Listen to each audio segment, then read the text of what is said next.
on the track. Those on the track. Those on the track. Those on the track.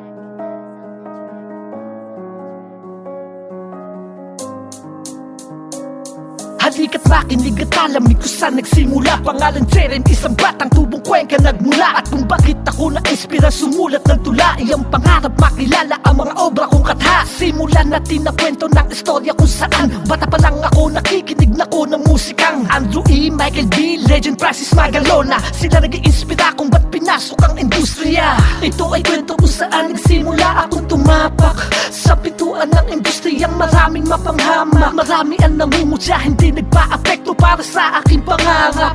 Nagsusulat sa madilim, nagaserang de apoy. Tanga siya lang ang liwanag sa'kin nagpapaapoy. Sipag lamang at syaga kahit gumita ng pidoy. Importante para sa'kin ay aking maituloy ang aking nasimulan. Simula sa pagkabata, laging tangang salitang balang araw yung pangarap ay hindi pangarap lang. Sasamahan ng dasal, kaakibat ko hakbang. Kung saan madalas ko tiyain pagtawanan. Yan ay aking tinanggap sa halip na masaktan. Sumugal sa unang talo at hindi ko dinamdam. Mas lalong na-inspira upang lalo pang galingan. Hanggang sa unti-unting natutupad na ang pangarap. Nagbunga din lahat-lahat ng aking paghihirap. Hindi ko akalain at bigla akong nagulat nang mapansin niglak yung pangarap ko na sulat. Halo-halong emosyon aking nararamdaman. Salamat sa taas, ako ay ginabayan. Madami bang pagsubok na sa'kin ay dumaan. Tuloy pa rin sa bawat laban, anumang kalabasan.